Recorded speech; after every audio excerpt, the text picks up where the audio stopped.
Hello everyone, welcome to learn अभी। I am Shivani Chauhan. Class 6 Hindi का chapter 2 बचपन। इसका पीडीएफ आपको हमारे टेलीग्राम ग्रुप पर मिलेगा, जिसका लिंक डिस्क्रिप्शन में है।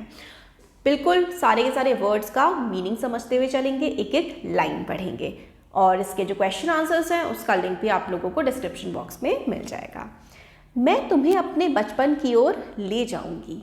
मैं तुमसे कुछ इतनी बड़ी हूँ कि तुम्हारी दादी भी हो सकती हूँ, तुम्हारी नानी भी, बड़ी बुआ भी, बड़ी मौसी भी। परिवार में मुझे सभी लोग जीजी कहकर ही पुकारते हैं। तो स्टार्टिंग में जो राइटर है वो बता रही हैं कि आप लोगों से ना मेरी एज बहुत बड़ी है, मैं आपकी दादी नानी की उम्र की भी हो सकती हूँ। परिवार में तो मुझे सब लोग जीजी यानी कि बड़ी बहन दीदी कहकर बुलाते हैं। हाँ, मैं इन दिनों कुछ बड़ा बड़ा यानी उम्र में सयाना महसूस करने लगी हूँ। सयाना होता है समझदार या फिर बड़ी एज का, जब इंसान खुद को फील करने लगे तब वो ऐसा बोलेगा। शायद इसलिए कि पिछली शताब्दी में पैदा हुई थी। शताब्दी होता है 100 वर्षों का टाइम, तो मतलब पिछली शताब्दी बेसिकली अभी 21st सेंचुरी चल रही है, तो 20th सेंचुरी जो होगी वो पिछली शताब्दी हो जाएगी, है ना। तो ये एडी और बीसी वाला कंसेप्ट आप लोग हिस्ट्री में पढ़ चुके हैं ना। शायद इसलिए कि मैं पिछली शताब्दी में पैदा हुई थी, मेरे पहनने ओढ़ने में भी काफ़ी बदलाव आए हैं। पहनने ओढ़ने में मतलब अब जिस तरीके के कपड़े मैं पहनती हूँ पहले मैं उससे बहुत अलग पहनती थी। पहले मैं रंग बिरंगे कपड़े पहनती रही हूँ, नीला, जामुनी, ग्रे, काला, चॉकलेटी। अब मन कुछ ऐसा करता है कि सफ़ेद पहनो। तो पहले बड़े रंगीन कपड़े पहनती थी, रंग बिरंगे कपड़े पहनती थी राइटर। अब इनका मन करता है कि वाइट कलर ज़्यादा पहने, गहरे नहीं हल्के रंग। मैंने पिछले कुछ दशकों में तरह तरह की पोशाकें पहनी हैं। पोशाकें वेशभूषा बेसिकली ड्रेसेस। पहले फ्रॉक, फिर निक्कर वॉकर, स्कर्ट, लहंगे, गरारे और अब चूड़ीदार और घेरदार कुर्ते। तो वही जैसे बचपन में फ्रॉक पहनते हैं, निकर वगैरह पहनते हैं, फिर स्कर्ट, लहंगे, अलग अलग टाइप की एज के साथ साथ कपड़े बदलते जाते हैं, तो होता ही है। बचपन के कुछ फ्रॉक तो मुझे अब तक याद है। हल्की नीली और पीली धारी वाला फ्रॉक। तो राइटर कहती हैं कि उनको अपने बचपन के कुछ फ्रॉक अभी तक याद हैं। गोल कॉलर वाला, गोल इस तरीके से कॉलर होता है ना कई बार ऐसे करके, और बाजू में कफ मतलब ऐसे करके उठी उठी जो बाजू होती है, ऐसा इनका कोई फ्रॉक रहा होगा, वो राइटर को अभी तक याद है। एक हल्के गुलाबी रंग का बारीक चुन्नटों वाला घेरदार फ्रॉक। चुन्नटों वाला मतलब ऐसा कपड़ा होता है ना जिसमें ऐसे ऐसे करके चुन्नट पड़ रही होती है। नीले गुलाबी रंग की फ्रिल जो नीचे लगी होती है ना, झालरें जो होती हैं। तो राइटर अपनी बेसिकली कपड़ों के बारे में बता रही हैं कि किस टाइप के कपड़े ये बचपन में पहना करती थी। उन दिनों फ्रॉक के ऊपर जेब में रुमाल और बालों में इतराते रंग बिरंगे रिबन का चलन था। तो ये कहती हैं कि पहले के ज़माने में जब हम छोटे थे तो फ्रॉक में ऊपर की साइड जो था वो एक रुमाल लगा दिया जाता था और बालों में रिबन लगा दिया जाता था। आगे कहती हैं लेमन कलर का बड़े प्लेटों वाला गर्म फ्रॉक। तो अभी ना ये अपने कपड़ों के बारे में बता रही हैं, जिसके नीचे फर टंगी थी। 2 ट्यूनिक भी याद हैं। ट्यूनिक होते हैं अंग रखा मतलब ढकने वाला कपड़ा जो होता है। एक चॉकलेट रंग का और अंदर की कोजी प्याजी। दूसरा कोटी जो अंदर की टाइप पहनते हैं ना वो होती है। दूसरा ग्रे और उसके साथ सफ़ेद कोटी। तो कोटी देखिए क्या होती है चीज़, जैसे आपने कोई ड्रेस पहनी और उसके ऊपर से एक जो कपड़ा पहन लेते हैं ना, हाफ सा होता है ऊपर से डाल लेते हैं, वो कोटी बोलते थे पहले। मुझे अपने मोज़े और स्टॉकिंग्स भी याद हैं। स्टॉकिंग जो ऊपर से चढ़ा लेते हैं ना, मोज़े तो छोटे होते हैं, स्टॉकिंग लंबी सी होती है। तो राइटर अब भी ना अपने कपड़े ही डिस्क्राइब कर रही हैं बस। बचपन में हमें अपने मोज़े खुद धोने पड़ते थे, वह नौकर या नौकरानी को नहीं दिए जा सकते थे, इसकी सख्त मनाही थी। तो अपने सॉक्स ये खुद ही धोते थे बच्चे सारे। हम बच्चे इतवार यानी संडे की सुबह इसी में लगाते। धो लेने के बाद अपने अपने जूते पॉलिश करके चमकाते। जब जूते कपड़े या ब्रश से रगड़ते तो पॉलिश की चमक उभरने लगती। अभी अपने जूते साफ करते थे तो वो चमकने लगते थे। सर्वर, मुझे आज भी बूट पॉलिश करना अच्छा लगता है। सर्वर मतलब कभी कभी मुझे बूट पॉलिश करना भी अच्छा लगता है। हालांकि अब नई नई किस्म के शू आ चुके हैं, नए नए टाइप के शूज़ आ गए हैं। कहना होगा कि ये पहले से ज़्यादा आरामदायक हैं। तो राइटर बोलती हैं अब बहुत डिफरेंट टाइप के शूज़ आ गए हैं और अब जो शूज़ आ गए हैं ना वो पहनने में आराम भी देते हैं। हमें जब नए जूते मिलते उनके साथ ही छालों का इलाज शुरू हो जाता। पहले ज़माने में ऐसे जूते आते थे, कई बार अब भी हम लोग ले लेते हैं जिससे छाले भर जाते हैं पैरों में। जब कभी लंबी सैर पर निकलते अपने पास रुई ज़रूर रखते। जूता लगा तो रुई मोज़े के अंदर। हाँ, हमारे तुम्हारे बचपन में तो बहुत फ़र्क हो चुका है। तो रुई जो है वो जूते के नीचे लगा लेते हैं ना, तो फिर कटता नहीं है पैर। हर शनिचर को हमें, यानी कि हर सैटरडे को हमें ऑलिव ऑयल या कैस्टर ऑयल पीना पड़ता। ऑलिव ऑयल जैतून का तेल, कैस्टर ऑयल अरंडी का तेल, इनको पीना पड़ता था।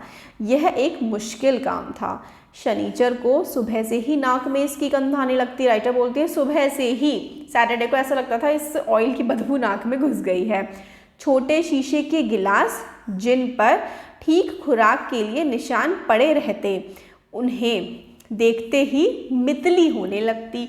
मितली मतलब उल्टी जैसा फील होने लगता था, जैसे ही हम वो ग्लास देखते थे जिसमें निशान लगे हुए थे जिससे हमें तेल पीना होता था। मुझे आज भी लगता है कि अगर हम ना भी पीते वह शनिवारी दवा तो कुछ ज़्यादा बिगड़ने वाला नहीं था, सेहत ठीक ही रहती। राइटर कहती है मुझे तो लगता है कि सैटरडे को जो हमें पिला देते थे ना वो तेल, अगर ना भी पीते ना तो भी हेल्थ ठीक ही रहती, कुछ बिगड़ता नहीं।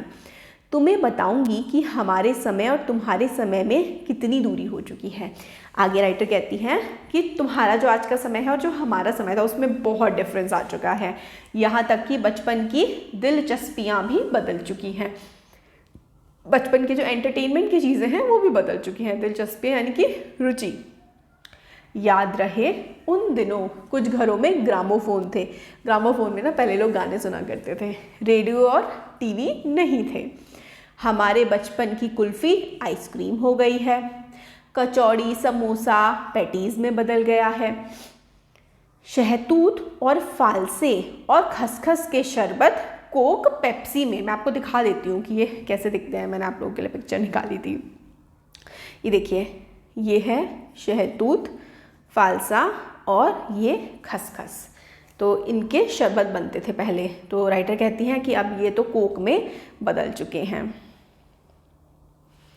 उन दिनों कोक नहीं, लेमनेट विम्टो मिलती थी। विम्टो एक ड्रिंक होती थी कोक जैसी पहले।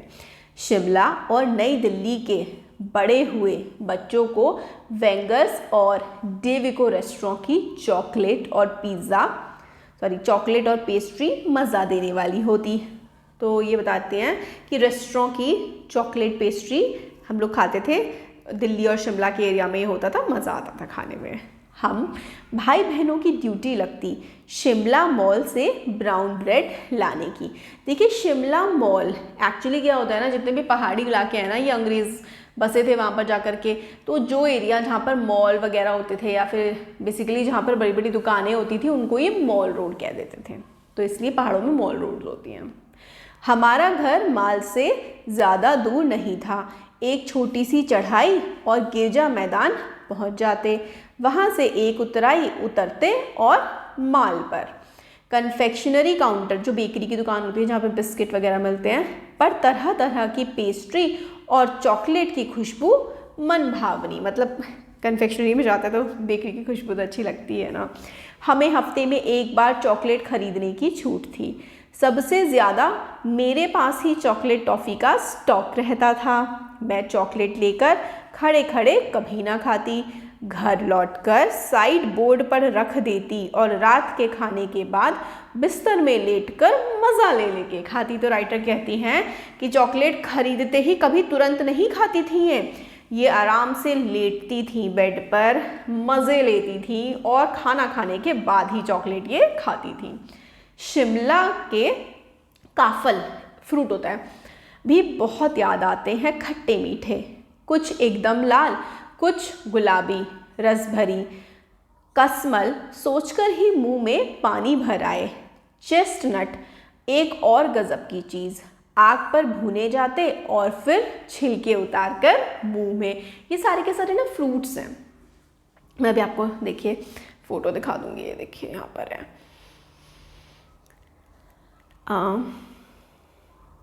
ये देखिए चेस्टनट है, कसमल है। तो ये सारे के सारे फ्रूट्स जो हैं इनकी बात, पहाड़ी फ्रूट्स हैं, राइटर इनकी बात कर रहे हैं। चना जोर गरम और अनारदाने का चूर। चना जोर गरम शायद आप लोगों ने नहीं खाया होगा। पहले ज़माने में रेलवे स्टेशन के पास बहुत ज़्यादा बिकता था, भुना हुआ चना मसाले वाला। चना जोर गरम की पुड़िया तो तब थी, वह अब भी नज़र आती है। पुराने कागज़ों से बनाई हुई उस पुड़िया में निरा हाथ का कमाल है। मतलब इतने कमाल से बनाई जाती थी ना वो कि आराम से उससे आप चना निकाल करके खा सकते थे। नीचे से तिरछी, इस तरीके से कोन टाइप की बना देते थे, उसमें चना जोर गरम होता था। नीचे से तिरछी लपेटे हुए, ऊपर से इतनी चौड़ी कि चने आसानी से हथेली पर पहुंच जाएं। एक वक्त था जब फिल्म का गाना चना जोर गरम बाबू मैं लाया मज़ेदार, चना जोर गरम उन दिनों स्कूल के हर बच्चे को आता था।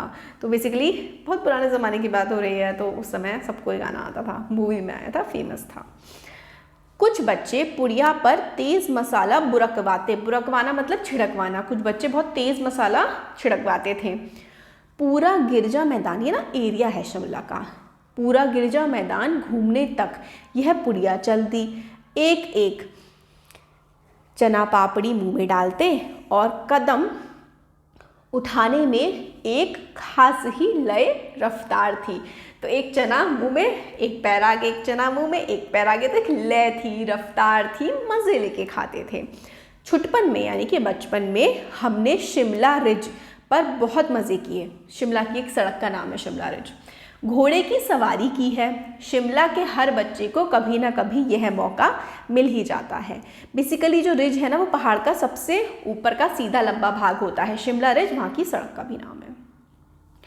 हम जाने क्यों घोड़ों को कुछ कमतर करके समझते, मतलब घोड़ों को हम कम समझते थे, उन पर हंसते थे। ननिहाल नानी के घर के घोड़े खूब हष्ट-पुष्ट और खूबसूरत थे, उनकी बात फिर कभी। तो राइटर कहती है कि हम शिमला के घोड़ों पर तो हंसते थे, नानी के घर के जो घोड़े थे वो बड़े मज़ेदार थे, उनकी बात मैं कभी और करूँगी, ऐसा राइटर बोलती हैं। शाम को रंग बिरंगे गुब्बारे, सामने जाखू का पहाड़ शिमला की सबसे ऊंची चोटी है। ऊंचा चर्च, चर्च की घंटियां बजती तो दूर दूर तक उसकी गूंज फैल जाती। लगता इसके संगीत से प्रभु यीशु स्वयं कुछ कह रहे हैं। तो कहती हैं शाम के टाइम जब चर्च की घंटियां बजती थी तो उसकी गूंज बहुत दूर दूर तक जाती थी और ऐसा लगता था जीसस क्राइस्ट, भगवान यीशु खुद कुछ कहने की कोशिश कर रहे हैं। सामने आकाश पर सूर्यास्त हो रहा है, यानी कि अब शाम के समय की बात कर रही हैं। गुलाबी सुनहरी धारियाँ नीले आसमान पर फैल रही हैं। शाम के टाइम आप देखिए ऐसा लगता है पिंक और ब्लू का कुछ मिक्सचर हो गया है क्योंकि सनसेट हो रहा होता है ना। दूर दूर फैले पहाड़ों के मुखड़े गहराने लगे, मतलब दूर से पहाड़ देखते हैं तो दिखते हैं, है ना, फिर शाम के टाइम वो कम दिखने लगते हैं तो मुखड़े गहराने लगे, यही है। और देखते देखते बत्तियाँ टिमटिमाने लगी। रिज पर की रौनक और मॉल की दुकानों की चमक के भी क्या कहने। स्कैंडल पॉइंट की भीड़ से उभरता कोलाहल। तो बेसिकली यहाँ पर ही ना शाम को डिस्क्राइब कर रही हैं कि शिमला की शाम कैसी होती थी। आसमान नीला और थोड़ा सा रेड हो जाता था, सुनहरा गुलाबी हो जाता था और रात को लाइट्स टिमटिम करने लगती थी। जो रौनक थी ना रिज रोड की, मॉल रोड की, वहाँ पे दुकानें चमचमाने लगती थी। स्कैंडल पॉइंट एक जगह है वहाँ पर, शिमला में काफ़ी फेमस जगह है। वहाँ पर बहुत भीड़ हो जाती थी शाम को और कोलाहल यानी कि बहुत सारी शोर गुल की आवाज़ें आने लगती थी। सर्वर स्कैंडल पॉइंट के ठीक सामने उन दिनों एक दुकान हुआ करती थी जिसके शोरूम में शिमला कालका ट्रेन का मॉडल बना हुआ था। तो शिमला कालका वो ट्रेन चलती है ना, उसका मॉडल बना हुआ था दुकान में।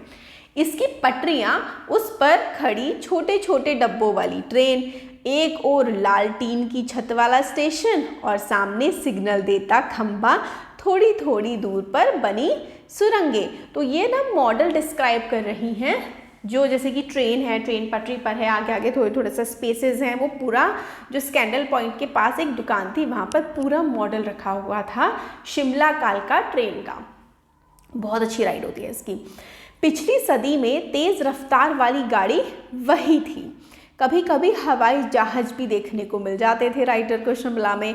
दिल्ली में जब भी उनकी आवाज़ आती, बच्चे उन्हें देखने बाहर दौड़ते।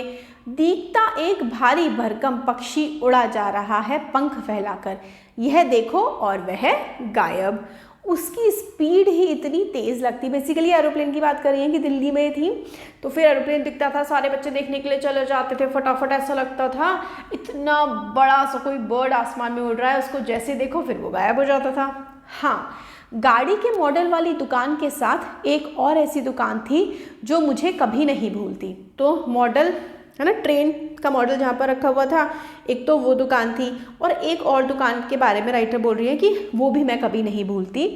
यह वह दुकान थी जहाँ मेरा पहला चश्मा बना था। वहाँ आँखों के डॉक्टर अंग्रेज़ थे।